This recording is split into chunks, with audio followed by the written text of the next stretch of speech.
order the April 6th meeting of the West Sacramento City Council, Redevelopment Agency, and Financing Authority.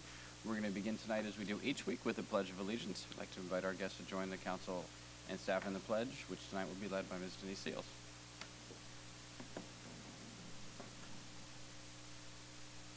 To the flag of the United States of America, and to the republic for which it stands, one nation, under God, indivisible, with liberty and justice for all. The council did not meet in closed session this evening, so we're going to proceed directly to our general administration agenda. Item 1A, which is presentations by the public on matters not on the agenda but within the jurisdiction of the City Council. As is noted on our agenda, we are prohibited by state law from engaging in a discussion or taking action on any items brought up under item 1A, but it is an important opportunity for a public forum. And we do ask that anyone wishing to address the council on this or any other item tonight to please fill out one of the yellow cards that is available at the front door and turn it in to the city clerk. In front of the clerk is a timer that we use to make sure that everyone has the chance to be heard, and to that end we ask that all comments be limited to no more than 3 minutes. Also in front of the clerk is a flip chart which indicates which agenda item we are on at any particular moment. I want to note that we take the yellow cards up to the conclusion of the staff reports. Once the council's questions and discussions and the public testimony have begun, we don't take any further cards. So if you have an interest in testifying on an item that's on the agenda this evening, be sure to get the card in as soon as you can. We also recognize that for some folks, speaking in public can promote some anxiety and hives, and so we ask that there not be any boos or catcalls or applause or other demonstrations, and that we maintain a civil discourse here in the chambers. So with that, we do have one request to speak under item 1A, and it's by Mr. DeLowell.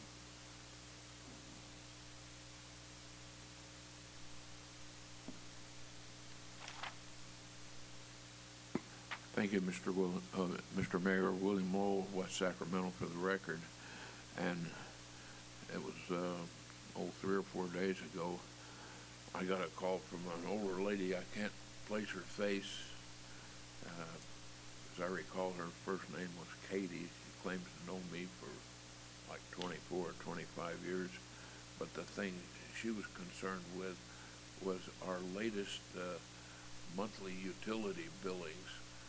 They had her confused, and the print was too fine, and I didn't know whether, I didn't think at the time to, I guess I could have just said, we'll call the city clerk, but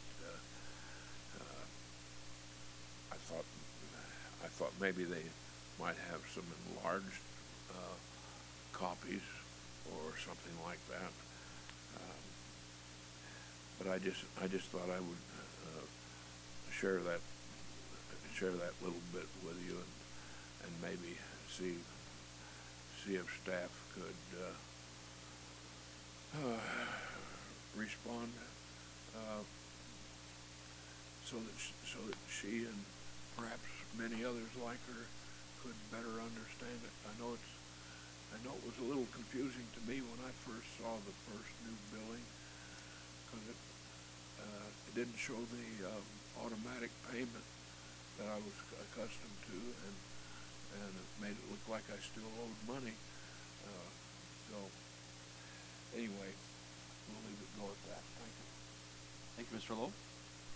So only request we had to speak under item 1A. So we're going to proceed to item 1B, which is council communications. Are there any reports or other communications this evening? And I believe this is the first council meeting since the last DC trip, so I need to make the report on the last lobbying trip. Mr. Panos, the Director of Public Works, Mr. Lugan, the port manager, and something else, I forget what. And I went to Washington, D.C. 2 weeks ago to principally work on the channel deepening, on the levee project, and on our continuing issues with FEMA mapping. And I reported the Port Commission on the deepening project. On the levee piece, we had a lot of meetings with the Corps of Engineers, as well as on the Hill with Mr. Thompson's office and others, Senator Boxer and Senator Feinstein's offices as well. And then we met with OMB and with the White House about both projects as well. I think the council is well aware the Corps' capacity in our request was only for $1 million for fiscal year 2012, and the president's budget doesn't include anything in fiscal year 2012. The It's not that the $1 million itself is hypercritical to getting the project, $500 million project done, but it is essential to keep on track and to have a continuous record of money being spent by the federal government, right? So they don't want to strand investments that they've made. And so as the fiscal year 2013 budget comes up, you're better off having money actually having been in the fiscal year 2012 budget than it showing a zero column. So it's as much about positioning for 2013 and larger appropriations as it is about 2012. Congressman Thompson certainly gets that. Senator Boxer and Senator Feinstein have been close partners all the way through. The Corps understands it, so it's part of the larger battle that's going on in D.C. between the House and the Senate and the President about what federal spending ought to look like, and how you deal with the Corps of Engineers projects in a no earmark world when all Corps projects of any significance have always been earmarks, and so they don't really yet have a strategy or a theory in either the House or the Senate about how you would deal with that. It's still up in the air, both the channel deepening and the levee project, and they're both priorities for the board. We're back on cap to cap, but as I said at the Port Commission, both of them are significant battles, really important projects, but significant battles in order to keep the project on track. And then on FEMA, I think the council received earlier today or at our desks the most recent letter, which I think we received today from FEMA around the latest stage on mapping and FEMA's determination with respect to our flood zone, with respect to the status of our current levees. It's not a mapping determination. It's not a zone determination, and that's still probably 6 months to a year or longer off from now. But that's if you haven't yet had a chance to see the memo that's at our desk, it is a key milestone one. So. Mr. Mayor, also earlier this evening the Port Commission met and we adopted necessary findings to move forward for the purchase of a mobile harbor crane with some federal dollars that we received earlier in the year, or late last year, I guess. That was it. Great. All right. Item 1 is appointments to boards and commissions. We have none. So item 2 is a proclamation recognizing April 13th, 2011 as Sikh American Awareness and Appreciation Day. Is there a motion? Mr. Johannesson moves and Mr. Ledesma seconds that the proclamation be adopted. Seeing no further discussion, all those were you going to say something? All those in favor, please say aye. Aye. Any opposed? Hearing none. The motion carries. And I've got several representatives of the committee here, so I'll ask you to come forward to the podium.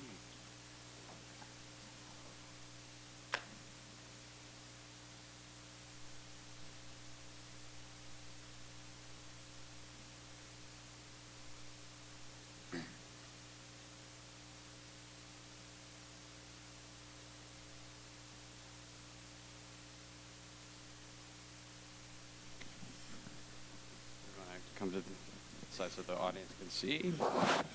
I've asked Councilmember Johannesson to join me at the podium for the presentation because he's been one of the key requesters of this coming forward and active in this work. And so let me first read into the record of the proclamation of the West Sacramento City Council recognizing April 13th, 2011 as Sikh American Awareness and Appreciation Day. Whereas California and our nation are at once blessed and enriched by the unparalleled diversity of our residents. And whereas among this unprecedented diversity in California, there reside an estimated 200,000 Americans of Sikh origin, comprising nearly 40% of the nation's estimated Sikh population.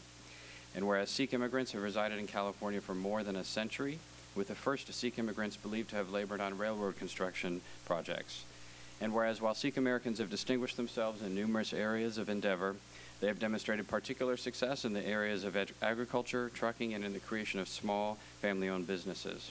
And whereas it is estimated that in Yuba and Sutter counties, just to the north of us, Sikh American farmers account for as much as 95% of peach farming, 60% of all prune farming, and 20% of all almond and walnut farming. And whereas it is estimated to the south of us in Bakersfield and the Fresno areas of California, fully 20% of all the table grapes are grown by Sikh American farmers. And whereas Yuba City, California boasts the largest population of Sikh and Punjabi Americans in the nation and in 2009 elected Kashmir Gill as its first Sikh American mayor. And whereas Dalip Singh Sandh was the first Sikh American and Asian American member of the United States Congress, Dr. Bhagat Singh then struggled and fought for Asian Indians to be allowed to become American citizens, and Dr. Narinder Singh Kavani of Palo Alto is acknowledged by many to be the father of fiber optics. And whereas appreciation for diversity among our residents creates a climate of understanding which places the people of our city in the forefront of efforts to ensure that everyone has the right to live in conditions of peace, dignity, and harmony. Now therefore be it proclaimed that the City Council of the City of West Sacramento does hereby appreciate the significant contributions made by Californians of Sikh heritage to our state and nation. I recognize April 13th, 2011 as Sikh American Awareness and Appreciation Day in West Sacramento. And this, of course, has special significance here in our community because of the Sikh temple and our own large population of Sikh Americans who are active in the community and as residents, as business owners, as citizens in West Sacramento. And it has particular significance this year, unfortunately, because of the incidents that have occurred in our region, building on incidents that have occurred in our own city in prior years of violence and hate against Sikh Americans. And so this resolution, more than any other year, I think is critical to reinforce our support for the Sikh American community that's part of our community, and each of the residents of Sikh American origin who are us in this community of West Sacramento, and to declare that we will not tolerate that sort of hate. We won't tolerate that sort of bias and prejudice in our community. We're proud to be hosts and home to the Sikh temple and to such a vibrant part of our community. So on behalf of the City Council and our community, thank you, and I invite you to say a few words.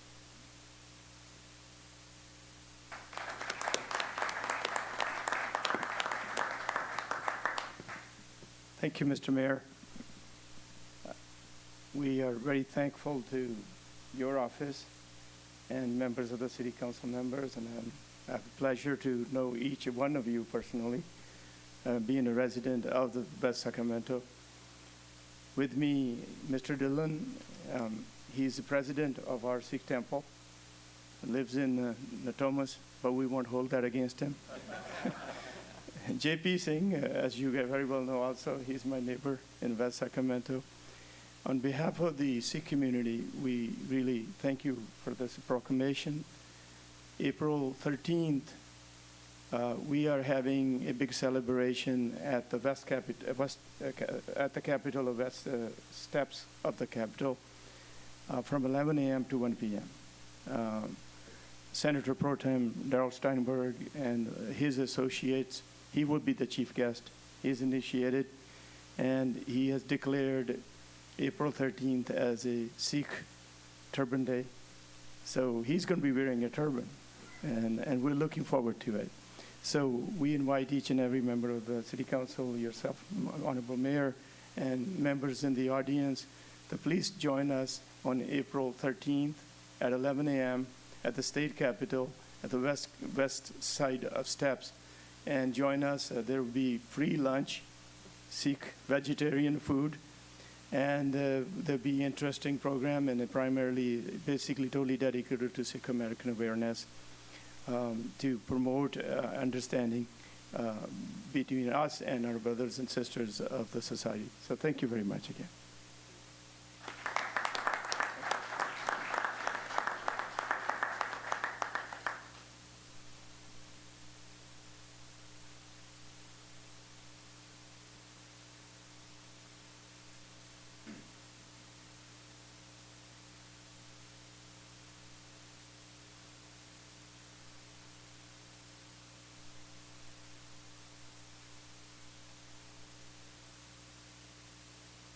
All right, with that, we're going to proceed to our consent agenda, which is items 3 through 7. Are there any items in consent that any member of the council wishes to remove, or any item for separate question or comment? Seeing none, is there a motion on the consent agenda? It's been moved by Mr. Johannesson and seconded by Mr. Villegas. Seeing no further discussion, all those in favor, please say aye. Aye. Aye. Any opposed? Hearing none, that motion carries unanimously. The consent agenda is adopted. Item 8 is a community development block grant public hearing in consideration of multifamily rehabilitation program guidelines. Hamilton?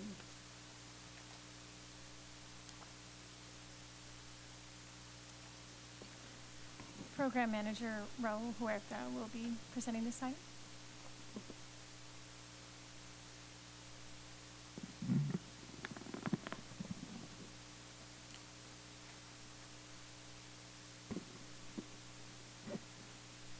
Good evening.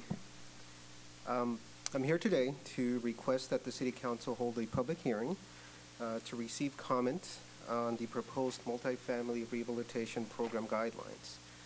The City of West Sacramento is eligible to apply for funding from the State of California Housing and Community Development Department Small City CDBG program. The state, in turn, receives those funds from the U.S. Department of Housing and Urban Development.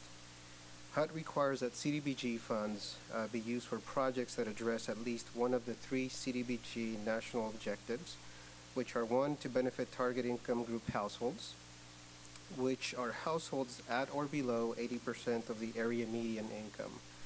In Yolo County, for example, 80% of area median income for a family of four is $58,000.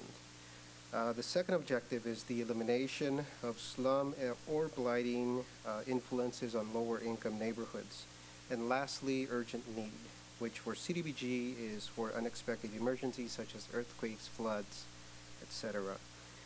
The city applied for CDBG funds last June from the 2010 CDBG General Allocation Funding.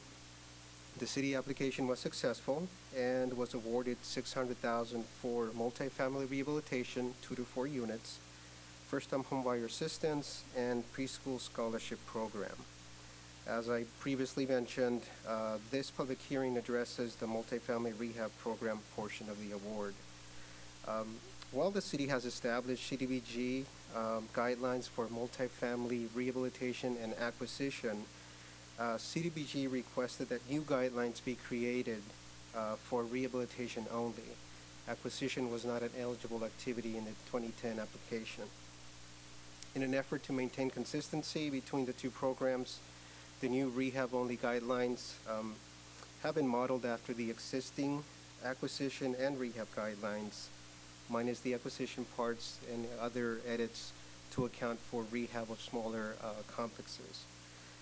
As with the original guidelines, these multifamily rehab guidelines will give priority to projects that address serious health and safety issues. Available loan types will include fully amortized, deferred, or residual receipt loans based on the project feasibility and targeting for very low or extremely low income tenants. Loan limits will be based on rehabilitation need and loan to value ratio, primarily 90% loan to value or 100% loan to value if there's going to be targeting to extremely low or low income tenants. The application allocated $435,000 for this program. Staff anticipates completing approximately 2, maybe 3 projects with these funds. This pretty much summarizes this item, and I'd be more than glad to answer any questions you may have. Other questions for staff at this time? Just wondering, so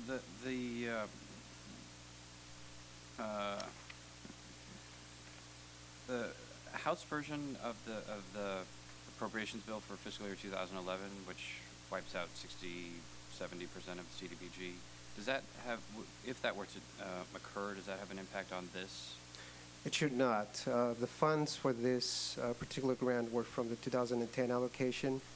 My understanding is that any diminishing of funds would take into effect for future application rounds.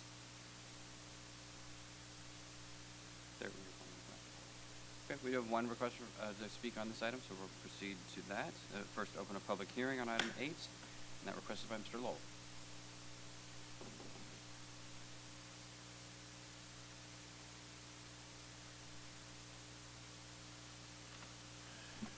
Thank you, Mr. Mayor.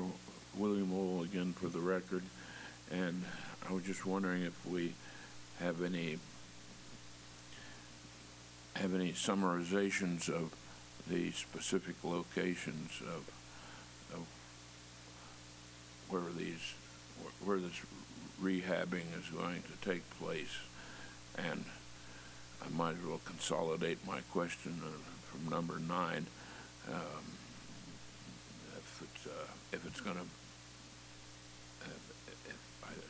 it sounds like if it's a rehab, it's going to be close to existing public transit lines, so we don't. I would hope we wouldn't need that, but yeah, it sounds good, and while we're at it, I think we might consider, how shall I put it?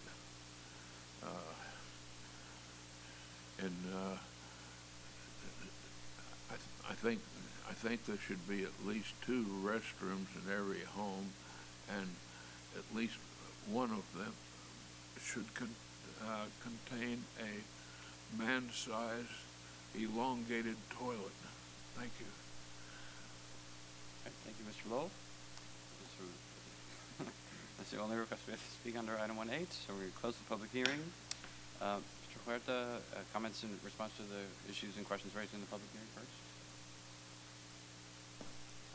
We don't know exactly where the projects that are going to be benefiting from this program are at this time. We are still working on clearing special conditions. Once we get closer to doing that, which approval of these guidelines is one of those items, we're going to be marketing the program and accepting applications from existing multifamily property owners. Are you going to address the toilet issue? Eligible repairs are generally health and safety items, or primarily will be health and safety items, and any ADA or accessible items for existing tenants. So it may be one of the items if it is deemed that it may be an ADA compliant. Okay. Mr. Desmond. Thank you. Earl, just a couple of questions, because have we done multifamily, this type of lending before? Do we have any experience in it? In the past, we have done some. It's generally on a case-by-case basis when a property owner comes to the city to request funding. We don't generally have grant funds available. It's primarily funded through program income that we receive through other CDBG programs. Okay. I was just asking because just going through some of the guidelines, and I have to say the guidelines look terrific, and in terms of trying to cover how we're going to approach the application and underwriting processes, and what the eligibility will be in terms of so when we actually go to the program and implement the program. And what I was curious is some feedback is to try to find, I don't see how we manage post-close, that is, are we monitoring their performance afterward to make sure they're paying as agreed and so. Correct. Any project that receives a loan through this program will be required to execute a regulatory agreement. The regulatory agreement generally includes requirements for the city monitoring the complex and creation of a management plan, which we have to review and approve. The management plan generally covers items like tenant income approval, annual recertifications, maintenance of the property, reserves, things of that nature. So we will monitor compliance of the regulatory agreement on an annual basis. Okay, and then on as far as eligibility, I see that we have a minimum loan size, and we're not really looking for any maximum loan size. It's just on a need basis. But I just want to make sure, do we have maybe an aggregate exposure type approach so that maybe a property owner isn't using it, or maybe they have other loans with the city that we're kind of watching to make sure we're not giving the same person 2 or 3 different opportunities to use. Sure. Because I think we want to spread this, make sure it gets spread around. Okay. So I'm not sure if we can fit that in there, but something like that. I don't believe it's in the current guidelines. We do look at existing debt. Obviously, when we review loan applications, you're right, there is no maximum, there is no cap. That's generally going to be based on loan to value, based on the after rehab value of the property. Well, that is one of the items that we can certainly take a look at during the underwriting process. Okay. Could have more, but I think that's enough for this. Thank you. Questions or discussion? Mr. Villegas? Just a quick question. So, and I wasn't able to find it because I'm a little confused by the table of contents in the draft guidelines. But is there any opportunity that we might have to include the Northern California Construction Training Council? I mean, is that something that we can do? And I know there are certain requirements you have with the prevailing wage and the contractors, but I have to continue to ask that because I know it's a golden program that the school district has adopted, and you know, a lot of the folks here, a lot of the young students in our community that are now taking advantage of learning the different trades. It would be a great opportunity. I know that in the past the rehab program has served as an opportunity for them. So, Sure. The guidelines include contractor requirements. I guess my initial response would be as long as they're able to meet the requirements that any other contractor would have to meet to be eligible to bid on a rehab project, they would certainly be allowed to work. I know that in the past we have worked with them, so I don't see why we would not be looking to work with them if they are interested. Other questions? Just one comment, and it's in the details. It's on, normally these reports indicate 80% of median income as a typical definition of at least one of the standards for affordable housing. And this time you translated that into, it's equivalent to a step 1 level teacher at the school district, an experienced dental assistant, or a roofer. I actually think that's really helpful to put this in English as we talk about what we mean by affordable housing and these programs for low income and middle income people. That's a really useful metric. So good job at helping, I think, a broader range of the community understand what it is that we're talking about. Thank you. Okay. All right. If there's no further discussion, there's a motion on this item. So moved. I'll make the motion. Okay, it's been moved by Mr. Ledesma and seconded by Mr. Villegas. Seeing no further discussion, all those in favor, please say aye. Aye. Aye. Any opposed? Hearing none, motion carries. Item is approved. Item 9 is a public hearing in consideration of approval of the 5-year implementation plan for the City of West Sacramento Redevelopment Agency. Mr. Zolo. Mr. Zoll will present. And then we also have redevelopment program managers and housing program managers in the audience if there's any specific questions on some of the projects that are contained in the plan. Thank you. Good evening, Mr. Chairperson and board members. The items before you is a request for a public hearing and consideration of adoption of the Redevelopment Agency's 5-year implementation plan. Staff is seeking board approval for adoption of the plan as presented. For those unfamiliar with the report, I would like to summarize the report's key points. Community redevelopment law requires the redevelopment agency to adopt a 5-year implementation plan that describes the agency's goals and objectives and estimated expenditures proposed for the 5-year period. The plan also describes how these efforts will assist in the elimination of blight and implement low and moderate income housing requirements. Staff had delayed the plan preparation due to 2 factors which induce a high degree of financial uncertainty related to the plan and agency operations. First factor, poor general economic conditions related to decreased development in the project area has flattened tax increment growth. And property tax appeals, which, depending on their eventual impact, will reduce the project area's valuation, which will in turn decrease tax increment revenue. The second factor is large transfers of tax increment to the state's supplemental educational revenue augmentation fund, which has totaled more than $7.8 million over the 2-year period and has had a severe impact on capacity. However, due to the continued threat to eliminate redevelopment, staff concluded that it was prudent to proceed with the plan to directly inform the city's redevelopment effort and to provide policy guidance should a post-redevelopment environment emerge. The plan as presented is a modest update of the previous plan and is put forward in its current form with the primary intent of meeting statutory requirements. The board may alter the implementation plan to accommodate changing priorities, objectives, constraints, and available resources now and at any time during the plan's time frame.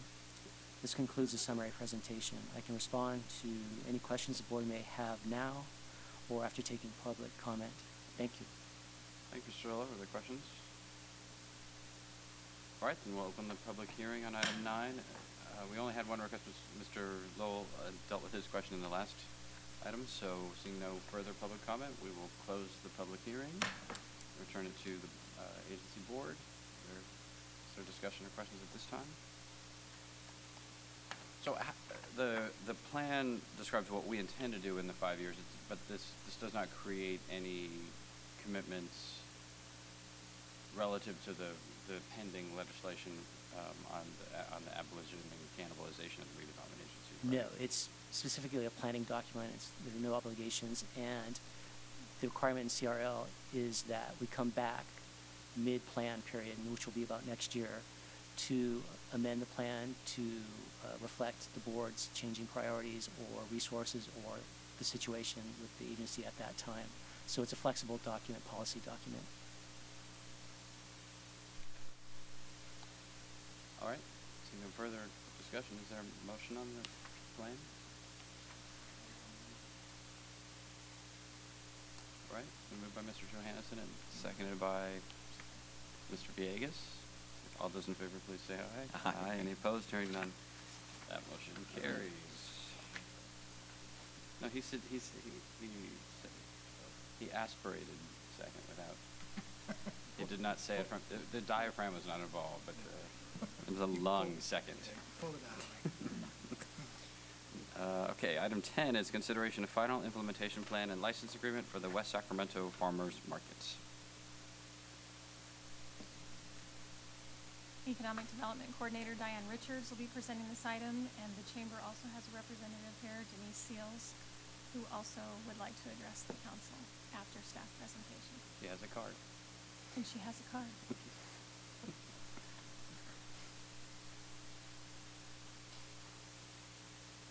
Good evening, Mayor Cabaldon and members of the City Council. Staff and the consultant are here tonight to present an update and to receive council direction and approval of the proposed site license. This is a non-exclusive license recognizing shared public parking and allowing other city uses and activities. The proposed term is seasonal from May through early October and provides for the annual renewals with each annual event permit, subject to a 90-day notice by either party to terminate the license. Our site work is on schedule. We are still working on coordinating on-site signage and early access for vendors, which does affect some shared parking. And we have a revised diagram that we would like to show you for that change that we'll be discussing. Chris, if you could cue that up, please. We are requesting that the vendors be allowed access to the driveway entrance to the market area north of where you see the red marks on the diagram there. This is the diagram you have in your packet. And then there's a subsequent diagram, Chris, which would be called the possible barricade diagram. And just as you see where the driveway is there, we would need to allow the vendors to access that area, which on either side of that right now is shared public parking that's shared by the college, the library, and the community center. And the consultants are requesting that we cordon off some of this shared parking area early in the afternoon, possibly as early as noon, to allow the farmers and vendors to set up on market days. The area may also be used for occasional music and entertainment events for the market. And staff has scheduled a meeting with the parking team to address this request and coordinate with the parking team and the stakeholders in the vicinity regarding that parking, as well as coordination and notice to these parking users. That concludes my remarks. I would be happy to take questions at this time, and also Ms. Seals is available also to provide a further update on the details of the market and the vendors. All right, Mr. Johannesson. Yeah, thanks. One of the issues down in this area is going to be not only parking for the participants, the farmers, but the people that are coming there. And we've started to have some experience of difficulties in that area with the greater use of the community center. Is there an effort to reach out to find or to help people that want to come to this to find a parking space or be directed to a place to park? Because my fear is that it's going to be, not a lot of available parking. People may just say, I don't want to get on my car, so. That's one of the items that we're still coordinating with both the consultant and the parking team and the other stakeholders in the areas. We've had some initial stakeholders meetings, but there will be signage indicating that the market is going to be operating on these days, and it will be shared parking. The public parking that is on the north side of this lot right now will continue to be shared public parking, and the market customers will also be sharing in that parking. We do plan to sign it after we have had the parking team meeting and coordinated with our consultant. So the design that's described in the packet that you repeated here sort of wraps the entire market in a parking lot. Is that right? I'm sorry, I didn't. The actual market would be on this existing concrete slab, fully wrapped by parking, right? So it's not street oriented at all. Is there a physical constraint that's driving that decision to make to have it enveloped by a parking lot as opposed to having a portion of the farmers market hit street frontage on either Merkley or West Capitol?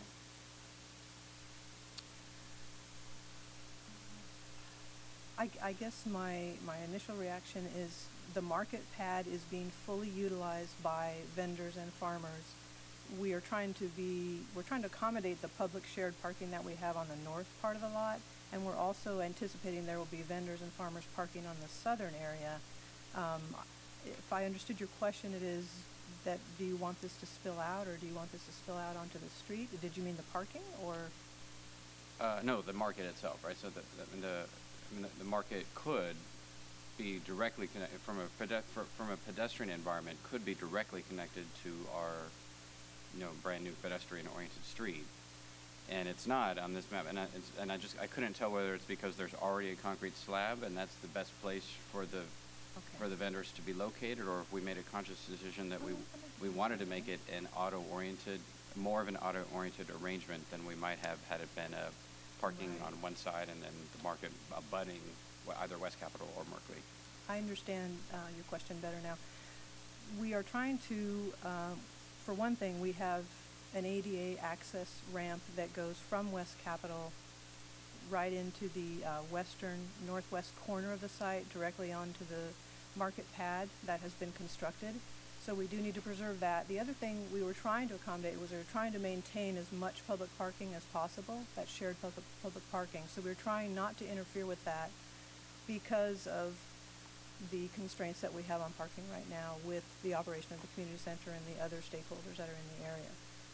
So that is those are the two primary reasons for orienting the market the way that we have, is providing the disabled access from West Capitol onto the market pad, as well as preserving as many of those northern parking spaces as we can, because the parking team has requested that we do that. But we're here to receive your direction. Okay. Well, I know a lot of planning has gone into this, and it's starting soon. So I don't want to throw any wrenches into it. I do think the parking team notwithstanding, you have to, if you're trying to create a pedestrian-oriented downtown, you have to start making choices that that cars and the parking team don't get priority, right? So, if in an urban design model, you'd want to have the market not fully enveloped by parking spaces. It will succeed. I think it will succeed either way. But as we're looking at it, as it does succeed, and we're looking at expansion, it ought to migrate towards the street. It is fantasy to think that it's going to be easy parking. That there is no college in the region, North Theater in the region. No, there's no lively place where there's free and easy parking all the time. And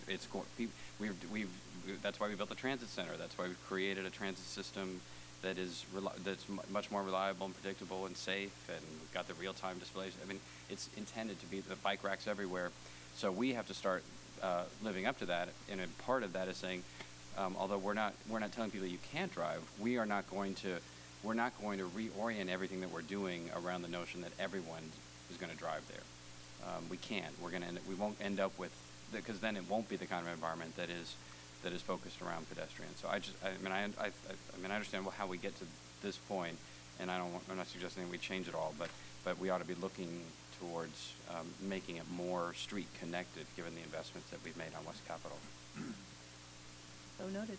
And we are incorporating transit and promoting transit to, in furtherance of these strategic plan goals.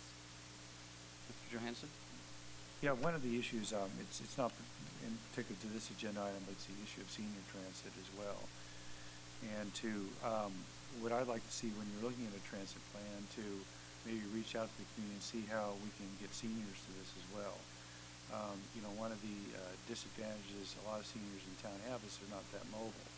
And we saw that with the urban food stands that occurred last year, that if it's in the neighborhood, there's more chance of people getting out and actually getting this fresh stuff. So, and I know there's some discussions within the staff on some senior transit plan. There's some groups that are working on that, but I would definitely, incorporate that in here so you can actually, have a shuttle or something that would allow those folks to come in here as well.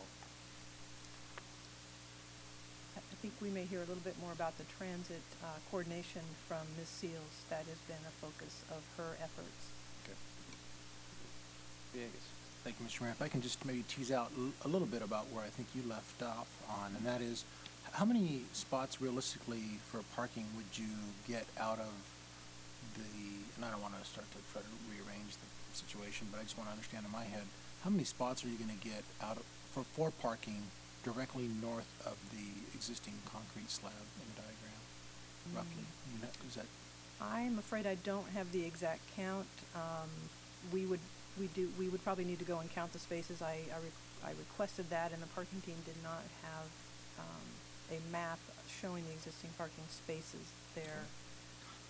Is it like about 4 or about 20? Yeah, just trying to get some scale. I want Probably closer to 20. Yeah, and the reason I ask is because I think it would be a great opportunity. 20 doesn't seem, 20 is not going to make it might break it. I don't think it'll make it. And I just wondered if you can't just think about maybe converting that to bicycle parking, right? I think to the extent that you maybe can't get all of what you want and orienting it completely pedestrian-wise on West Capitol Avenue, to the extent that you can create something other than parking, which really kind of walls it off from West Capitol. But I throw that out as another way in which to bridge what you've got on West Capitol, which is obviously pedestrian-oriented, and the slab itself, where the activity is going to take place, rather than walling it off with vehicles. If you're only going to get 20 out of that, it just doesn't seem like it's worth. And you don't have to respond. I just shared that only to piggyback on a little bit about what the mayor had started earlier. And I'm assuming you guys have already communicated. If you haven't, the Sacramento area bicycle advocates are very resourceful and have a lot of good resources to help with the bicycle parking. And in fact, they are the ones that manage at the Rivercat Stadium the free parking gated area. So. All right, so we're going to anticipate that Ms. Seals, as she typically does, has already thought of all of the stuff that we've asked this question. So why don't we preempt our interrogation of our staff and turn it over to her, since she's been working on the operation of the market as beyond the license agreement and the lease. Welcome.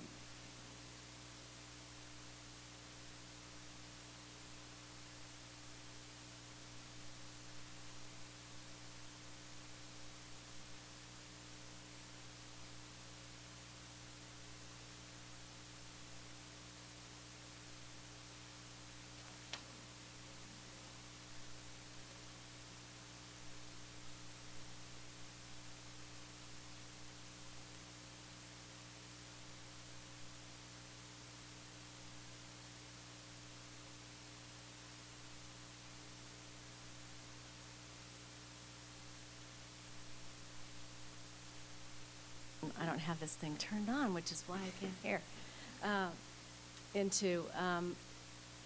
So on the West Cap side, along the retaining wall, there is in fact now ADA access onto that pad, and there will be marked areas so that there won't be any stalls set up, because we need to have a clear path through there for the disabled. And the disabled parking, the ADA parking, is running in this direction just on the other side of that. So it's not so much the parking that we would eliminate, at least in this first year, but it's definitely a concern about ADA access and, let us live in this space for a little bit and see in which way we expand. But we did spend quite a bit of time with that. As it relates to specific parking issues in the area,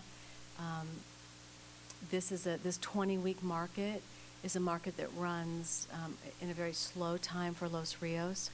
They know ahead of time that they're going to have some challenges in August and September, but we're going to work together around those. And I can tell you that the merchants in the areas surrounding the market, as we did the business walk, almost to a person, when's the market starting? When the market starting? So they'll be more than happy to have those people parking in offloaded parking places and walking in. So that's the plan as it stands right now until we have the first couple market and see how it rolls out. But I did want to bring you up to speed to where we are. 3 years. 3 years in planning. Congratulations. Thanks to all of you and your support. City staff has been incredible. There are people on the staff you could ask questions about farmers market. They had no idea 5 years ago they'd ever need to know these things, but they've been terrific. We appreciate the market has been certified by Yolo County, so it is a certified farmers market.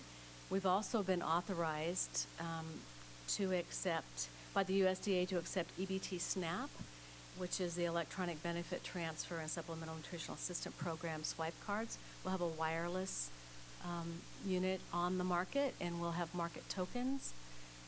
So as we'll push the administration of that onto the market manager side and less onto the vendor side to help facilitate their smooth interaction with their potential customers.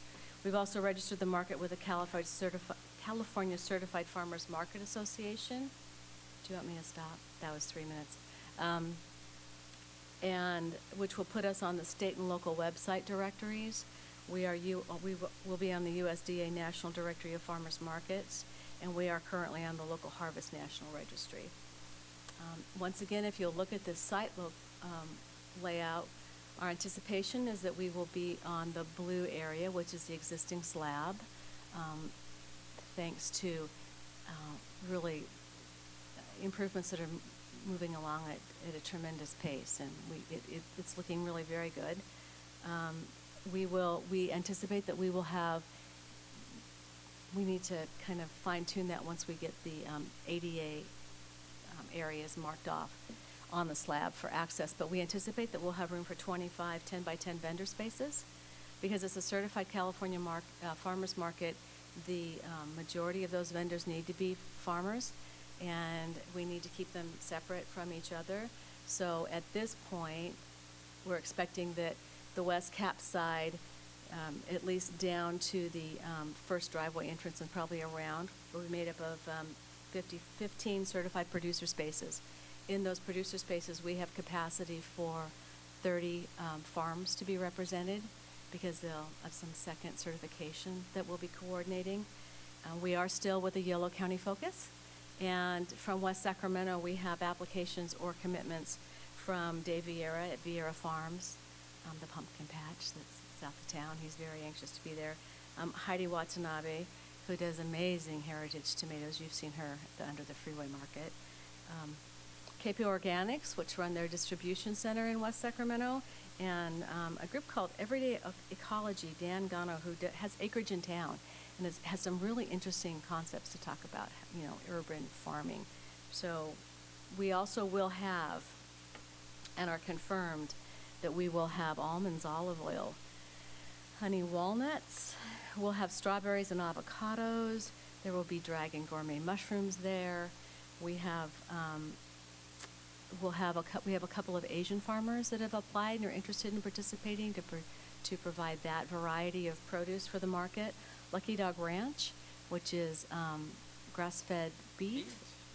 Meat, yay, yeah, I know. And as the vegetarian in the room, probably, I want to say, yeah, we'll have meat. Lucky Dog Ranch and Cache Creek Meat Company, which does amazing poultry and fresh eggs, will be at the market. We have Bledsoe Pork will be at the market. really names that restaurants all over this region are using in their kitchens. So that's very exciting. This is going to be a really exciting market. We'll have also Herringer Winery will be there from Clarksburg. We have a Clarksburg farmer that's going to be part of the market. So we definitely tried to keep it with a Yolo County focus. We have also we have 5 restaurant vendors, and I'm really very excited to say that Wicked West Pizza and Barbecue will be a restaurant vendor at the market, and also the Eatery, which will be opening a new restaurant in West Sacramento in the Southport Town Center in June. They'll be joining the market in May, and they'll be staying the length of the market doing seasonal strawberry shortcake. That'll become kind of a hallmark of the market, we think, and because really peach shortcake with caramel sauce on it, seriously. We have Puja. We're having conversations with Puja. They're very interested. They'll be making up their mind, but there'll be either Indian or Thai food there. We have a hot dog guy coming, food in a tube, but he's really going to fit in quite well. And homemade tamales from a producer. So ideally, it would be wonderful to have a green farmers market right from the get-go, but really as an encouragement to get vendors and people to participate.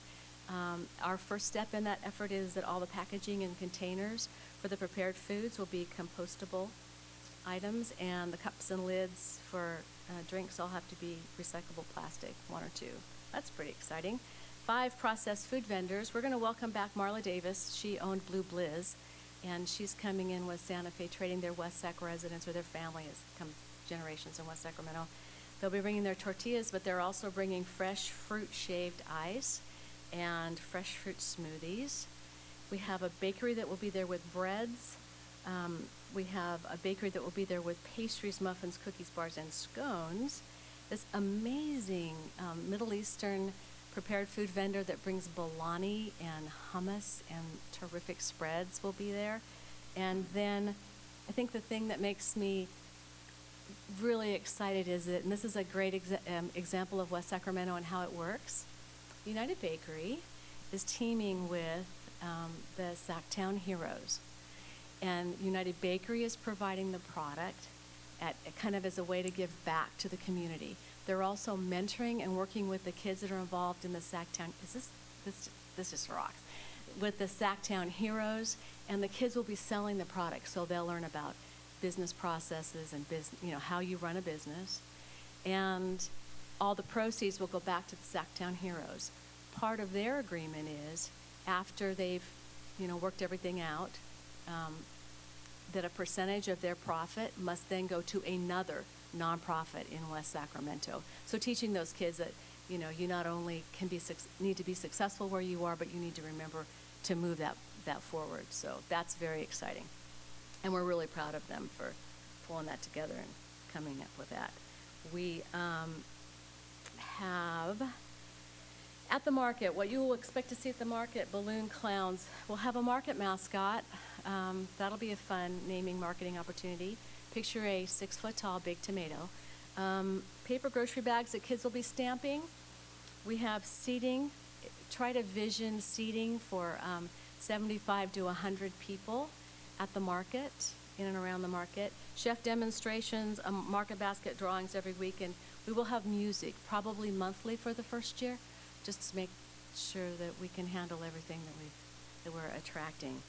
Some of the events, there'll be a Zucchini 500, August, too many zucchinis, Pinewood Derby track, right? Dress them up, make them into cars. Kids can race their zucchinis. There'll be a special price for that. There will be some of them in some gardens you could ride, but not from farmers probably. There'll be a craft market. We'll probably have, in the 4-month period, we'll have one market that we'll invite craft vendors, local craft vendors, to come and participate in. It won't be a flea market. You'll have to have produced the craft yourself. We'll have a shop local market, and we're anticipating a nonprofit market to give our local nonprofits opportunity. We've done outreach to our stakeholders, the City of West Sacramento, Los Rios, Arthur Turner Library, YOLO Ag Department, and YOLO Bus all will have tables at the at the market. So the library may be doing story hour at the market. And the city will be rotating through, we'll have 20 weeks of a table to, maybe they're talking about Parks and Rec, maybe they're talking about the community center, maybe, upcoming programming kinds of things. Los Rios will have outreach available there, maybe some nutrition classes. YOLO Bus, I'll talk about in a little bit. Nearby merchants, we sent a written invitation to every merchant in the areas surrounding the market to attend 2 meetings, 2 informational meetings.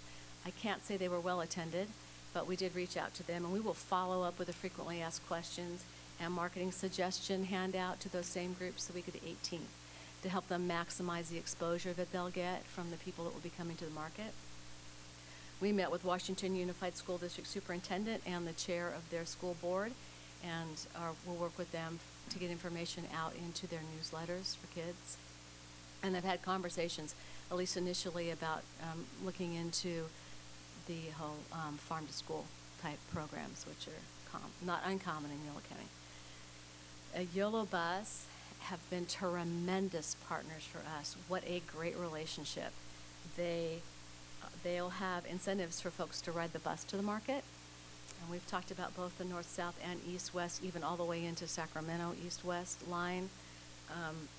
They have youth fairs available through August, which they'll be promoting and will be promoting. And then they have a program beginning in September for low-income discounts, which should be easy for us to get information out to those folks that attend the market, because they'll be coming to us for EBT. So we can keep it, confidential and but yet make it available to them. We'll have bulkhead advertising on 50 of YOLO buses beginning May the 1st, running through the market season. Every West Sacramento bus shelter will have a Ride the Bus to the Market advertising, including maps to the market, how to get there on the line based on where they are waiting for the bus. YOLO Bus has an outreach planned already to CalSTRS, how you can get your bike on our buses. They have quite a biking program over there. So they'll be taking market bucks and promoting the market, and probably in activity we'll run the first 2 markets to ride your bus to the market and get ride your bike to the bus or your bike to the market and get market bucks. We have and we'll take that same plan and roll it into the other major employers and talk about bike park. We have at least initial conversation about bike parking, and we'll have bike maps available for anyone that's interested, and up on both the market's website and run them through our Facebook exposure. We have contacted BBCAN to see about outreach with their folks. Apparently they don't have regularly scheduled meeting, but they'll be promoting the market through the media that they use. We'll be doing outreach to Communicare and at the county facilities with flyers about the market. We have a meeting planned with the Russian Evangelical Baptist Church for a specific meeting specific to that demographic of our community, to help them understand the best way for them to get to the market. Press releases, I'm sure you've seen it in the local papers and in the Business Journal. The website is up and developed. The Facebook page is active. We have 170 fans at this point. We are cross-promoting with our vendors, so very soon if you take the time to check it out on the people that I've mentioned, you'll see them promoting our market on their websites. The Chamber's website, of course. River Cats opening game. Anyone who buys tickets through the Chamber's link into River Cats, they're going to make a donation to the farmers market, and they'll be doing a little promotion at the game tomorrow night. We have pre-market chef demos on Good Day. We have at market live shoots. We'll have a press day where we'll invite the press and we'll give them all $5 to eat at the market. Permanent signage is on both the West Cap and the Merkley Avenue side, of course complying with all of the city's sign ordinances, and as soon as the construction is done, those signs will go up to help designate it as a place and to get the people that are using it as overflow parking right now used to the idea that something else is probably happening here. There will be a banner on the gateway by next week, and there will be street banners on West Cap during the market season. Our goal is to have them up before our State of the City next week. Flyers in local businesses. All of our stakeholders will have signs and displays with these that you have in front of you. and, come and see us at the market, and then we'll be using market dollars. So, bottom line is, it's here, and really the best marketing that can happen is probably in this room. Because we've been talking about West Cap, then we're going to fix West Cap, and then it got fixed. And it's going to be beautiful and walkable, and now it is. And so now it's up to all of us to make sure that we do everything we can to really walk the talk, to create a place, a community event that we've all hoped and worked for such a long time. Meetups at the market, neighborhood meet at my house, ride the bus, let's have a potluck at the market. We'll reach out with the organizations that we all have connections with. Everyone's got kids in school. That's a great way to reach out. Thursday night, family dinner at the market. Hi, honey, I'm on my way home. Instead of doing drive-through, what can I pick up at the market? Make that a Thursday habit during market season. And we need to support it every week, because the bottom line is it'll probably take 3 to 5 years for this to become an ingrained component of this community. And in the meantime, markets are really a labor of love. No one's going to get rich from one farmer's market. But farmers markets can change communities. And we have communities in this county that have demonstrated that. So we're excited. We appreciate your partnership. We're ready to go. And I can answer any questions you might have. Did we set the vision? Great. Mr. Villegas? Thank you, Mr. Mayor. Well, Denise, that's wonderful. I think you definitely have demonstrated your commitment through this. I know that when it was originally unveiled a few years ago, people were anxious to get it started the next month, and I think you expressed repeatedly, to make it worth anybody's while, it's going to take some time, and it's going to take a few years to really kind of methodically go through a series of steps to get it to where it needs to be, and it certainly looks like you've done that this evening. So I think, as the mayor said earlier, you've definitely thought through all the questions that we could have possibly thought of. So it's looking real good. Congratulations. Thanks. You have in front of you, I forgot to mention some of the marketing materials that we'll be using, along with hats and buttons and kitsch. Ledesma. Thank you, Denise, for showing up tonight and giving us a thorough outline of everything you've planned into this. I had a couple of questions, and Actually, I'm just checking them off and going down the line. So. I really just hit the surface. Have you thought about marketing and all of this? Not much. Okay, just checking. The chamber needs a little marketing help. Exactly. No, I think it's great, and I think you're right that it's going to take a couple of years for us to find the sweet spot with this and how it fits in, and it'll become part of our everyday. Hopefully, I think we're committed to that. I want to say that I'm committed to that, making it part of our everyday. Every summer we can look forward to the farmers market. Thursday.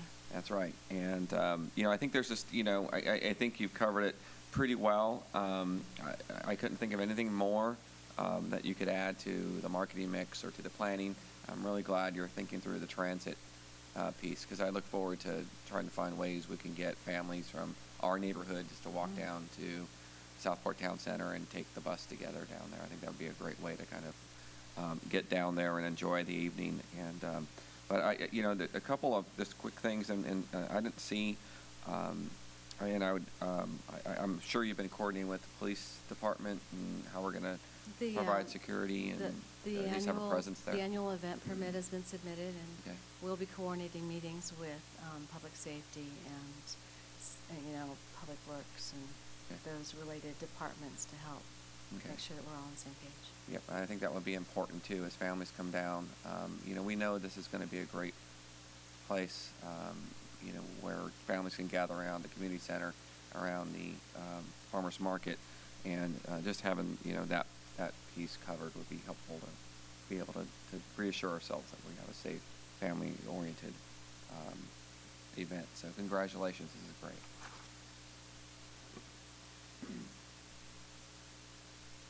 Are we good? I just think this is astonishing. We talked a lot about the farmers market itself, and I know I'll be there the first Thursday and the second Thursday, and it's so needed. Several of us, I think, were at the first. I think we did it for 3 years, the West Sacramento Rice Festival, which was at this very location. a little over a decade ago, 15 years ago. And it really gets exactly to the point that you just made, Mr. V. I guess that Denise has been and Diana both been underscoring for the last 2 years was that was a labor of love put together quickly. You know, folks who had nothing, no context or marketing background or connections with the farmers markets, who just went ahead and did it, and it was successful a couple of times. It wasn't sustainable and it wasn't scalable. And you can see, I mean, just the massive amount of thought and care that's gone into making this one something that's really incredible. So both for, I mean, and not just a triple bottom line or quadruple bottom line. I mean, as you were going through the presentation, the number of objectives that we're trying to achieve in the community that are advanced by this very modest project. Right, this is not a $10 million investment that we have made. A lot of blood, sweat, and tears by the volunteers and the chamber and others who have been putting into it has made it reality. But in terms of activating the downtown, this is going to be the first, beyond the tree lighting, this is really the first major regular public event to draw people from throughout the community to the downtown and really activate the downtown as the common ground for the community and the gathering space. And for a lot of folks, it'll be their first exposure to all that's around here and all the possibilities that are here. So in that respect, it has tremendous potential. Bringing healthy foods to our community and to subpopulations in our community that don't have easy, affordable access to those healthy foods is a significant step forward in the public health here in West Sacramento that we've been trying to advance through these strategies. So connecting the urban market here to our both folks engaged in farming in the city, but just as important in the neighboring parts of Yolo County.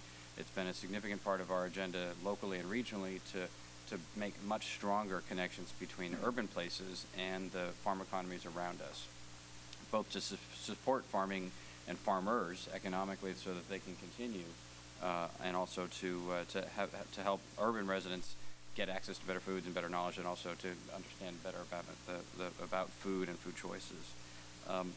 The transit system.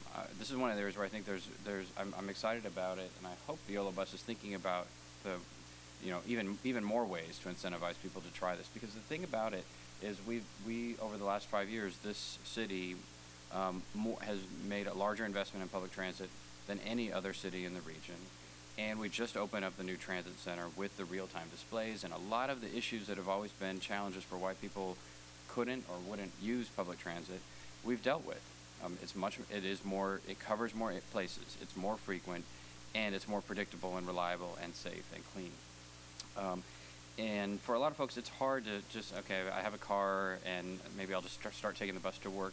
That's a big decision to make.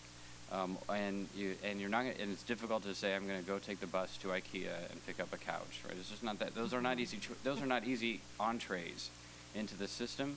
But using the bus for the first time in the city as a way to get to the downtown to go to a farmer's market, where you'll come back with a couple of bags, but you probably aren't going to be overwhelmed with gigantic cucumbers that you've got to take back.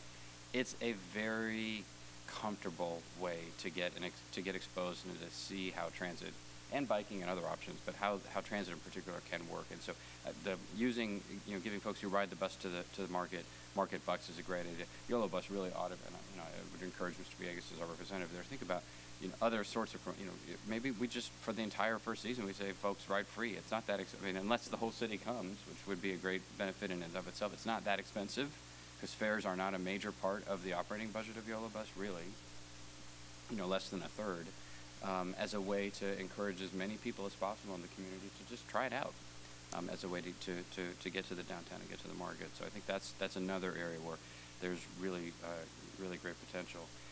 And then what you described with Sacktown Heroes and United Bakery and the nonprofits and all the volunteers who've been working on the market and the people who will get inspired by it, and bands other than Mike McGowan and the Roadmasters who will get exposure finally in the city. Right. The development and support and nurturing of community, of civic engagement that the market provides a platform for is just as important as all the rest. And so I'm obviously super excited about it, and the amount of work that has gone into making this so that it happens right. as I said, it's astonishing, and it's gonna, it will require, our deep and continuing support of the event, but it's worth it. So thanks for all the work that you've been doing. I know I'm looking forward to opening day. Thank you very much. We say in West Sacramento that we don't do halfway and we don't do boring. And this will be none of those. So thank you. Thanks. Oh, and let me know, next month, May is Bike Commute Month in the region. It is. Yeah. And so We'll be pushing that. for the third time in the last 8 years, West Sacramento is going to be I'm going to co-chair the event this year. So we should make sure, if you haven't already, which you may have, we should try to work a Bike Commute Month branded event in May, being one of the first 2 weeks of the Yeah. farmers market. Absolutely. On the regional scale. That's a great idea. Thanks. All right, so the request from staff is that we approve the final implementation and license agreements and authorize the execution of the agreements and take other actions necessary to effectuate them. Is there a motion? I'll second. It's been moved by Mr. Villegas and seconded by Mr. Ledesma. Seeing no further discussion, all those in favor, please say aye. Aye. Aye. Any opposed? Hearing none, that motion carries. Thank you. All right, item 11 is a request for authority to enter into a participation agreement with Electric Vehicles International. Ms. Richards. Good evening again, Mayor Baldwin, members of the City Council.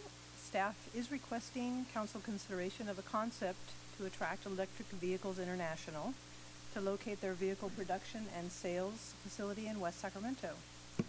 The request is for authority to enter into an agreement to provide tax increment payments equal to annual loan payments of up to $100,000 per year for 6 years, not to exceed $574,000, for EVI's agreement to achieve specific vehicle sales milestones in West Sacramento. This is a new request for staff in the attraction of new business. We're bringing this request forward to receive council direction. We have not requested direct assistance to a company, at least in my tenure here in attracting businesses to the city. I want to call your attention to attachment 3, which contains EVI's sales milestones.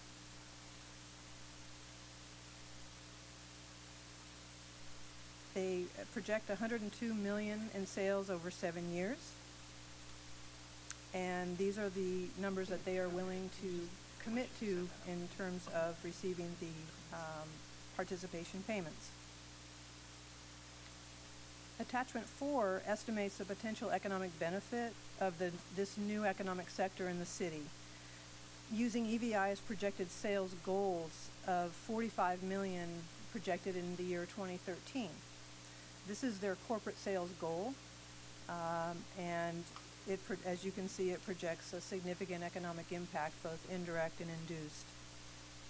It's a snapshot in time of the indirect and induced labor and retail spending generated from the projected sales. Lastly, the staff report that we delivered to the City Council members was revised to eliminate the request to transfer funds, as we've determined that this is not necessary. This concludes my remarks, and I am available to answer any questions the council may have. All right, and I don't have a card, were you intending as part of your presentation for there to be an EVI sub-presentation? We do have representatives here from EVI. They did not intend to speak unless the council has questions for them. Gotcha, okay. Would you like them to fill out a request to speak? Pardon? Would you like them to fill out a request to speak? No, only if they want. If the questions are always, response to questions are always eligible. So. We have Dwight Martinia, the HR manager here, and Jennifer Denton, the purchasing manager, Mark Broom, the controller, and Summer Panino, the governmental relations representative from EVI. And I have met separately with the chief executive officer, and Mr. and I have also done. Well, I know she's done several of them, but we've also met independently with the site team. Mr. Johannesson. Yeah, is there any thought to possibly incorporating any of this, if this occurs, into the city's fleet? Yes. That would be a great. Okay. All right. That would be be of great interest That's a to good you. answer. Yeah. I mean, that's a good answer. Yeah, I think it would, we've talked about other types of electric vehicles to start incorporating that into the vision that we have in West Sacramento for green and efficiency. And if this thing does happen, then I think it would be a good thing to look, where we can utilize these vehicles and, showcase that type of thing. Villegas? Thank you, Mr. Ryan. It's a question, I guess it's maybe a request more so than a question. This is a very exciting opportunity, and I would love for others, aside from ourselves, who have this material in front of us and we can read it to ourselves, but I think if there is somebody interested in maybe stepping up for a minute or two and tell us a little bit about your operation, how big you are, where you come from, where we can find your fleets, and what your interest is moving forward. All right. Do you want me to fill out a card afterwards? No, he doesn't believe in the cards. Okay. That's why I didn't look this way when I was talking. I looked straight at you. Well, I was a child of a city council member and mayor in Lodi, so I'm very aware of the correct process and protocols. My dad was a welder. Well, I grew up around this, so this is second nature. Electric Vehicles International moved to Stockton from Mexico in 2009, and you can find more information for those of you who want to. I gave extra brochures to Diane, and I have some as well, but you can find us online. And really, ideally, we'd love to bring our trucks out here, and really, my team that's here tonight, I mean, we'd love to bring one out to the farmer's market because we want to eat the food she was talking about. We're like, whatever she's saying, we want that. And so we want to bring our truck here and let you guys see it. Let your employees and the citizens come out and touch it. Electric vehicles in our industry, people don't really believe, especially our trucks that are over 14,000 pounds, that they're real, that they are battery powered, zero emission. And unless you really put it in front of them where they can see where the batteries are and they can open the hood and see what's underneath or really what's not underneath the hood, they don't really get it. And so we would love the opportunity to bring that truck or a couple of our trucks up here, either before one of your meetings, at your farmer's market, wherever you guys would like, so that you can see that our trucks are real and that they run. But electric vehicles moved mainly to California due to the AB 118 incentives. So in 2009, we moved to Stockton. Since then, we've deployed over 8 demo vehicles that we have in our fleet. We've done a demonstration with UPS, a 90-day, 30 days in downtown Sacramento, San Francisco, and Reno. And we've done a lot of other demos with Coca-Cola, PG&E. We've received over $7 million in grants from the California Energy Commission. We have a team of people, of staff that come from a long line of history in the automotive field. Our engineering team is deep in development of our range extended electric vehicle, which is on a Ford F450 550 chassis, which we are partnered with PG&E on that grant. And that vehicle will take a generator, and the generator will power the batteries when it goes below a certain threshold. So essentially you have a Chevy Volt on a larger scale vehicle. PG&E, they need the range to be able to go, unlimited range for those periods of time in the storms where the truck could travel up to 200 or plus miles. So that's really where we're going right now. We have a fleet of 3 vehicles. We have our small little E-Mega, which we thought we could drive over to your farmer's market from our from our site, and we could load up the produce in the back and drive it back. And then we have our walk-in van, which is like your UPS style truck, and then our medium-duty vehicle that comes in all different body styles. So I always tell people I give the girl version. If you want the technical version, I'll bring an engineer. So if you have any specific questions, I can take them at this time. No, that was perfect. Thank you. That was very, very helpful. Ledesma. Thank you. I'm sorry, I'm just going to ask maybe some remedial questions, and I apologize to staff because I just got the staff report today and like an hour ago. So, so So is the loan basically, I mean, are they, purpose of the loan is so they get set up here for production going forward? Is that? Yes, that's correct. And so are you moving from Stockton? Is that what you're saying? Okay, I'm sorry if I'm a little slow to this. And so the repayment of the loan will occur beginning 2012. That's correct. Based on the, okay.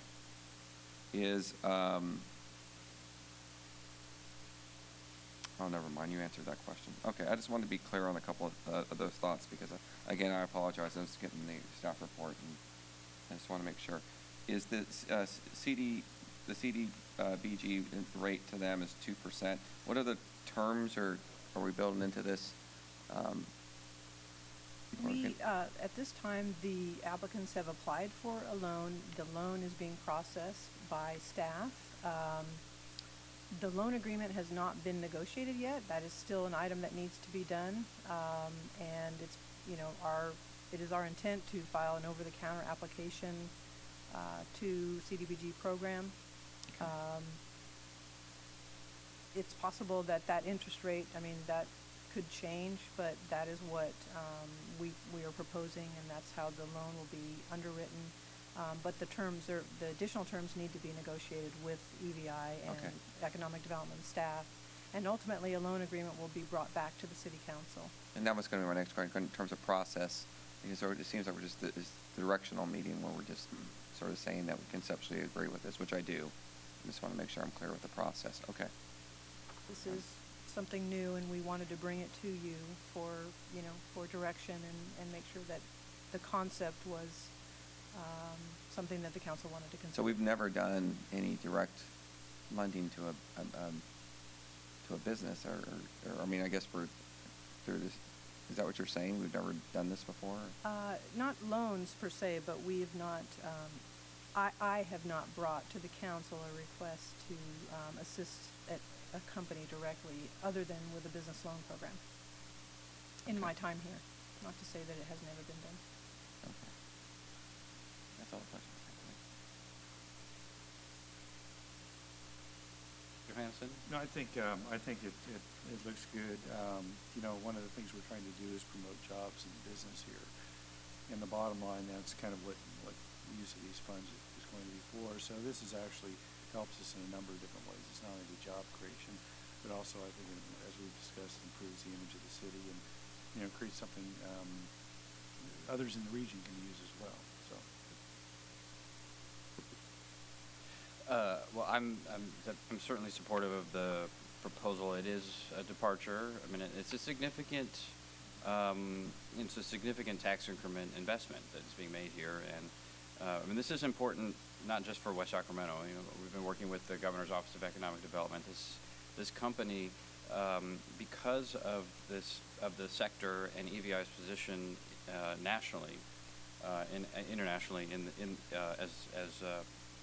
in what is a significant and growing sector and critical to our achievement of our own state and national goals around climate emissions and sustainability.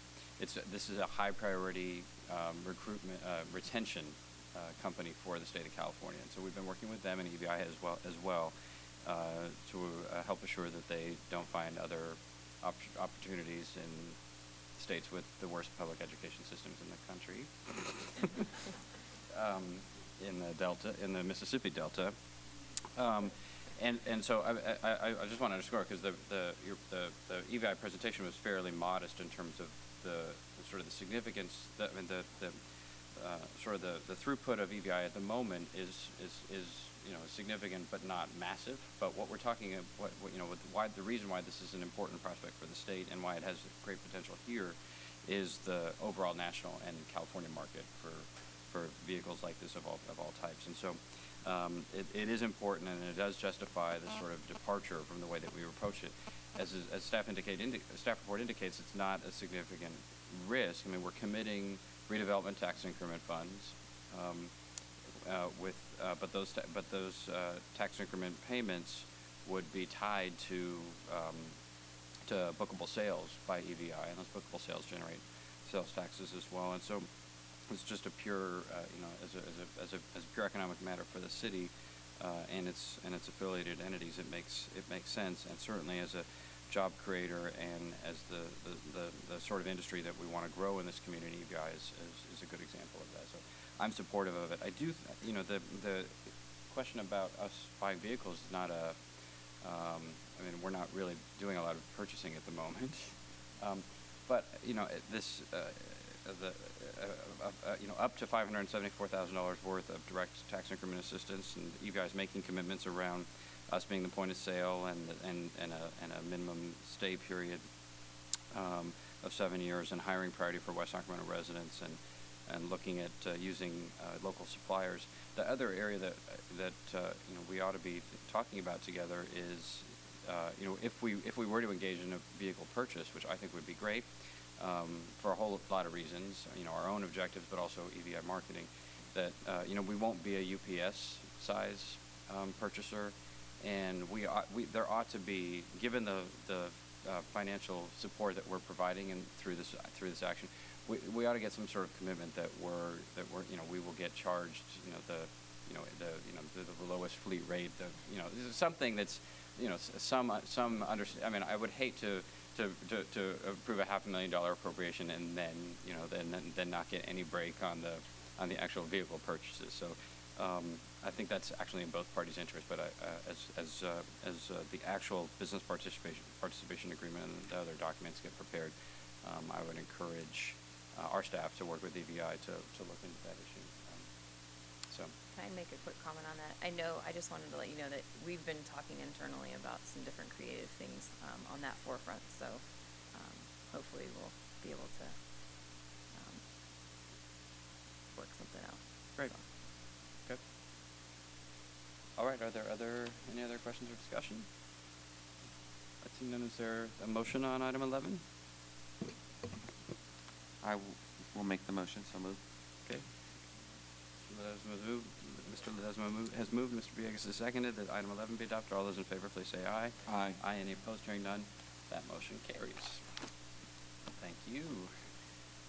Council calendar, Ms. Richardson. Yes, Mr. Mayor, as was mentioned earlier, tomorrow night is the opening day for the River Cats. And what's not on your calendar is the opening day for the Sacramento Gold is going to be on September 17th. That's our semi-pro soccer team that's playing in West Sacramento. The champions. Pardon? The champions. The champions. The national champions. Yeah, okay, national champions. And I don't know, our Director of Human Resources and Labor Relations, Phil Wright, is the assistant coach for that team this year. Is that right? Oh, well, okay, so they were the national champions. They were, yeah.